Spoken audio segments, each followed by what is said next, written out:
Kristi Noem, you're getting thrown under the bus by the Trump regime's DOJ right now for potential criminal contempt. That's right.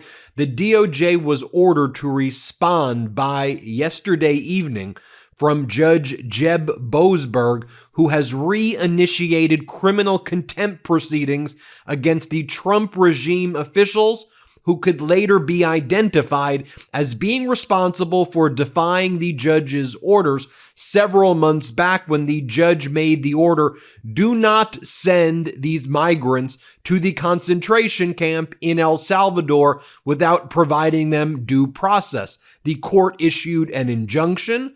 The injunction was transmitted to the DOJ, who transmitted it to the Department of Homeland Security. But the Department of Homeland Security, while they could have turned around the flight of the 100+ migrants who were being sent to CONTEMPT, which is called a terrorist detention center in El Salvador, but it's really a concentration camp there. The DHS said, damn the order, basically F the order, go to CONTEMPT and bring these migrants there. Those migrants went there.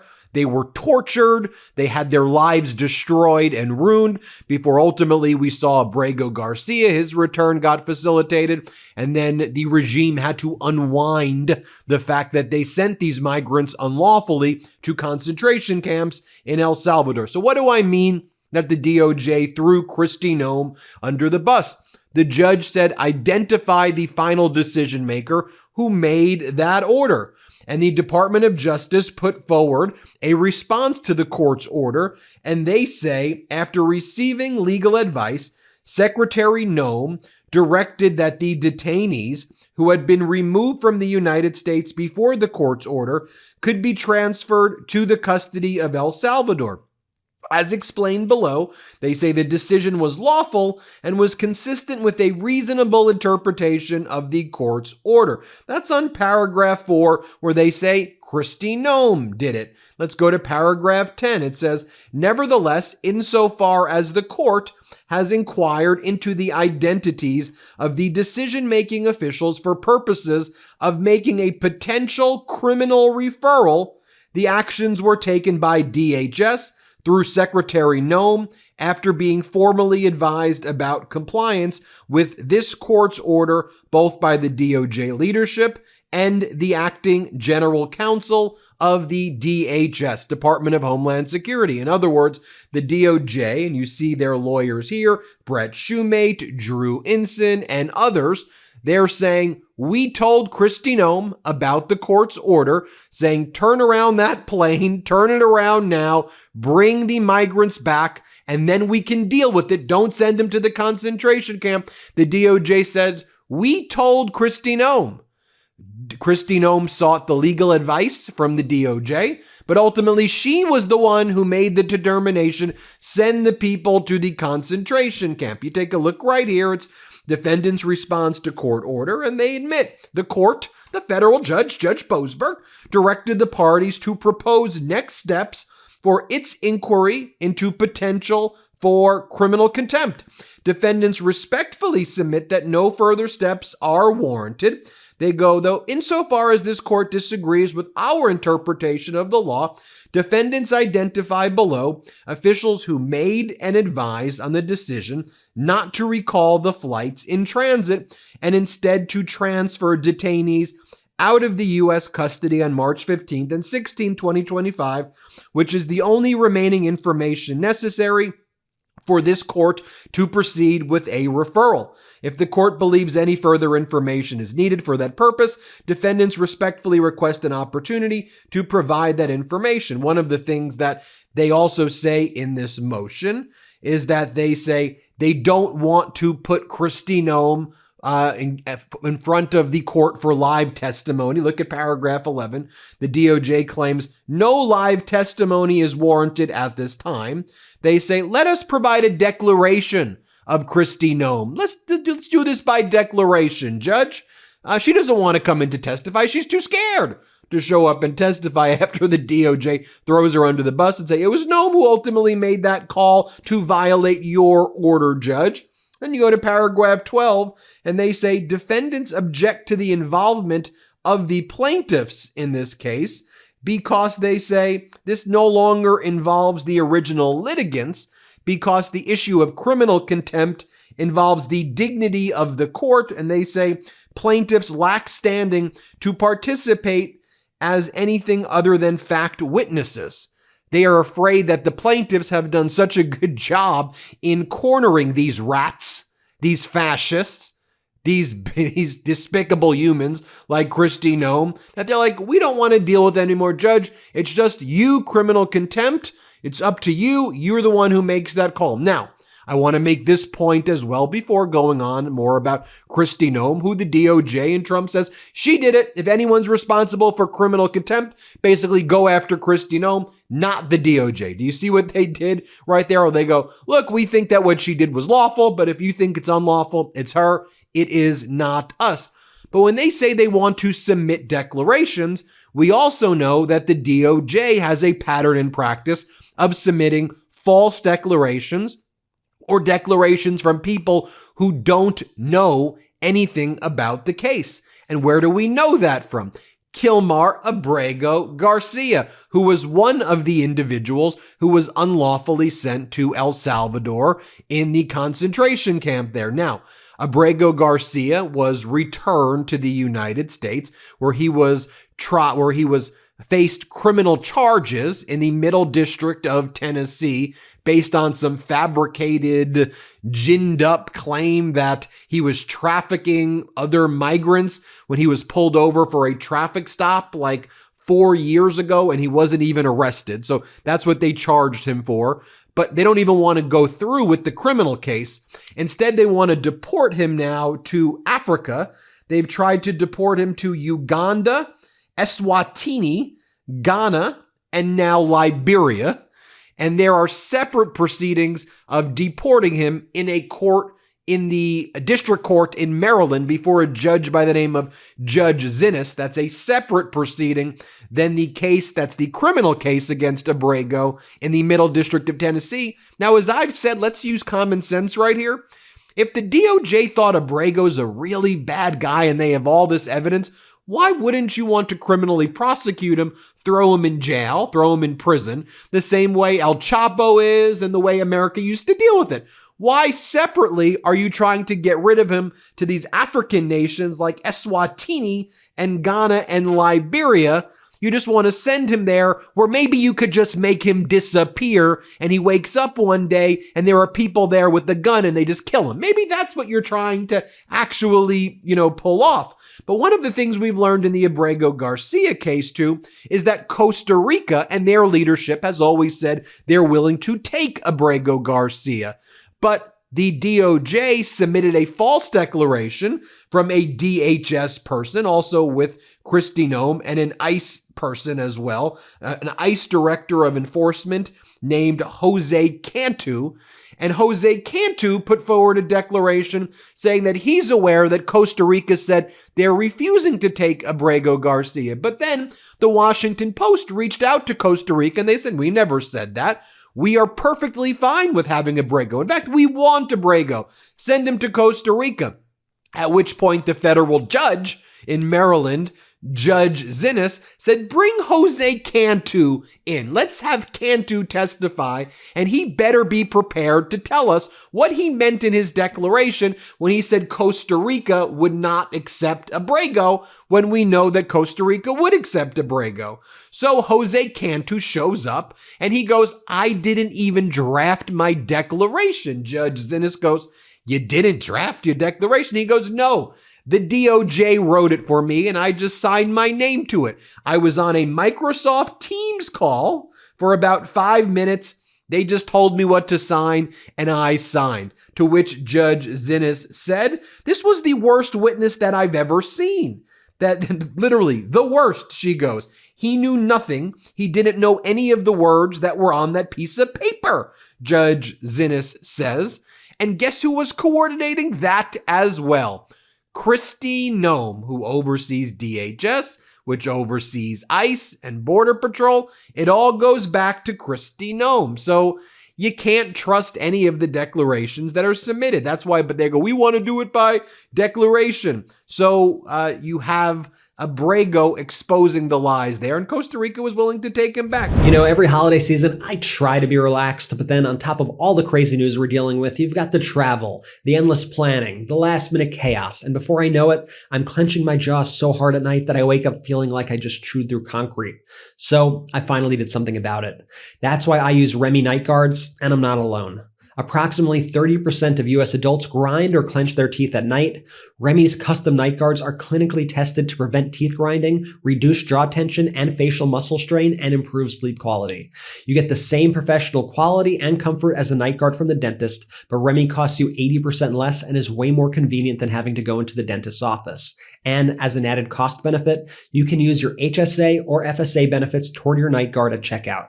Here's how it worked for me. I received my impression kit straight to my door, followed Remy's step-by-step instructions to get the perfect impression. They crafted and shipped me my custom fit night guard, and once it arrived, I started protecting my teeth immediately. Super easy, super quick. And for the holiday season, Remy is gifting their customers with their 2-in-1 foam that both cleans your night guard and whitens your teeth for free when you order a night guard between now and December 24th. Go to shopremy.com/Meidas and use code Meidas to receive 55% off your new night guard plus a free foam gift. That's shopremi.com/Meidas, MEIDAS, for 55% off a night guard plus free gift using code Meidas. Thank you, Remy, for sponsoring this episode. Now, going back to Kristi Noem. Yes, we now know, because the DOJ says it, that Noem did it. But Kristi Noem she's a fascist. I mean, she's a horrible, despicable individual. Do you remember when after this went down, especially knowing what she did now, that she was the direct one responsible for violating the court's order? Remember she went in front of those cages at the concentration camp, and then she used some of the prisoners there, not the group that was sent from the United States, but she used the prisoners as props while wearing her like $50,000 or $60,000 Rolex. She just stood there in front of the prisoners, used them as props, which, by the way, is a violation of international law to use prisoners as props in propaganda. What a these are such despicable people, these Trump regime. Here, play this clip. I also want everybody to know, if you come to our country illegally, this is one of the consequences you could face. First of all, do not come to our country illegally. You will be removed and you will be prosecuted. But know that this facility is one of the tools in our toolkit that we will use.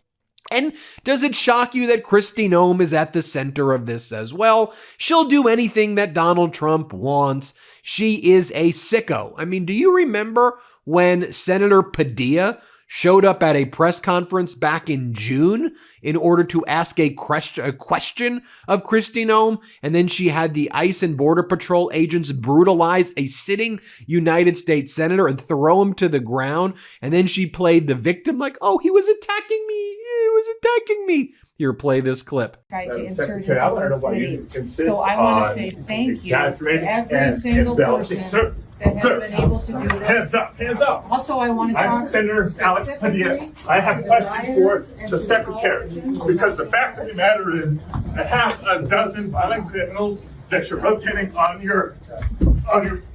I also want to talk about specifically. Hands on your back. Hands on your back. If you let my hands go ahead, put them behind my back. All right. Cool. One hand. Lay flat. Lay flat. Other hand, sir. Other hand.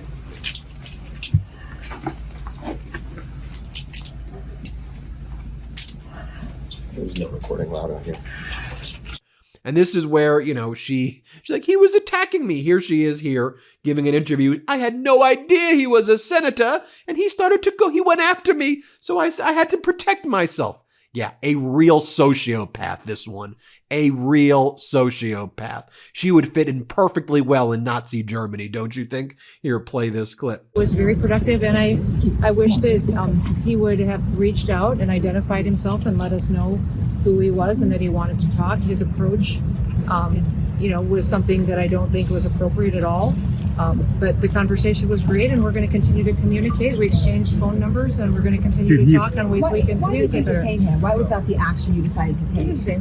I'll let the law enforcement speak to how this situation was handled, but I will say that it's people need to identify themselves before they start lunging at people that during press conferences. Is it appropriate? But once he said he was Important to point out, in the video of his apprehension, he says out loud, "I'm Senator Alex Padilla. I'm allowed to be here." So he did identify himself. Yeah, according to his office, he was there in the federal building receiving a briefing.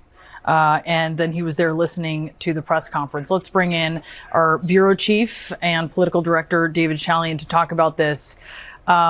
It's interesting that now appears to be the narrative coming from DHS, that they didn't know who he was. Now let's tell the story of Andrea. She testified at the recent Democratic Oversight Shadow hearing that we exclusively covered at the MeidasTouch Network. Listen to her story. This was ordered by Kristi Noem as well. Play this clip. Good morning, and thank you for having me. My name is Andrea Velez, a proud daughter of Mexican immigrants and a Cal Poly Pomona graduate. I was raised with morals, kindness, respect, and always doing what is right. I am soft-spoken, but today I must speak for myself and for those who cannot. On Tuesday, June 24, my mother and sister dropped me off at work. Seconds later, unmarked cars swarmed the streets and masked men in plain clothing began chasing and attacking people without identifying themselves as ICE. One of them ran towards me. Terrified, I'd used my work bag as a shield, but he slammed me into the sidewalk and accused me of interfering. When I asked for his badge or a warrant, he refused and handcuffed me. They didn't believe I was a U.S. citizen or bothered to check my ID. My mother and sister saw it all. Powerless to intervene, they called 911.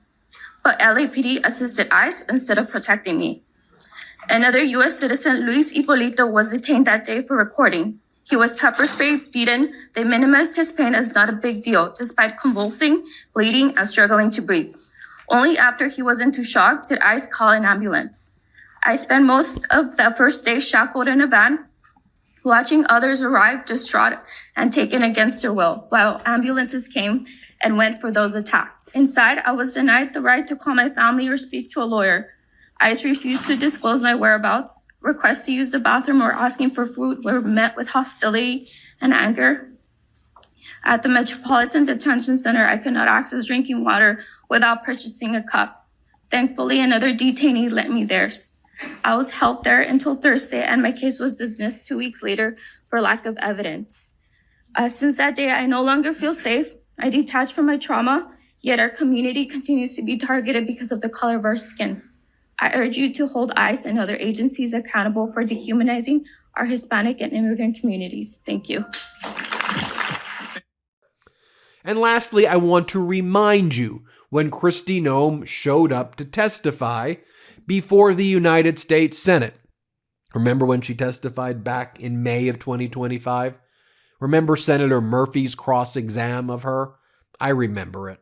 Here it is. Let's play it. I mean, I think this is really troubling if you can't answer this simple question. Do you believe that the U.S. government can detain and deport a legal permanent resident for expressing a political opinion that the administration disagrees with? The determination you're asking for is based on things that you are determining that the Secretary of State has considered and evaluated. We don't evaluate that, the administration, along with a partnership with the Department of State, on what is political speech and what's an affiliation with a foreign terrorist organization. Do you believe? That's the difference between the two that you're asking. That you can detain and deport a legal permanent resident for expressing a political opinion? We have not detained we have not deported anybody who's a legal permanent resident or citizen of the United States. Then say you don't have the ability to do that. We have clarify that for the millions of. That is exactly what I'm doing, is that we have followed exactly what the law is, and that we have not detained or deported anybody who's a citizen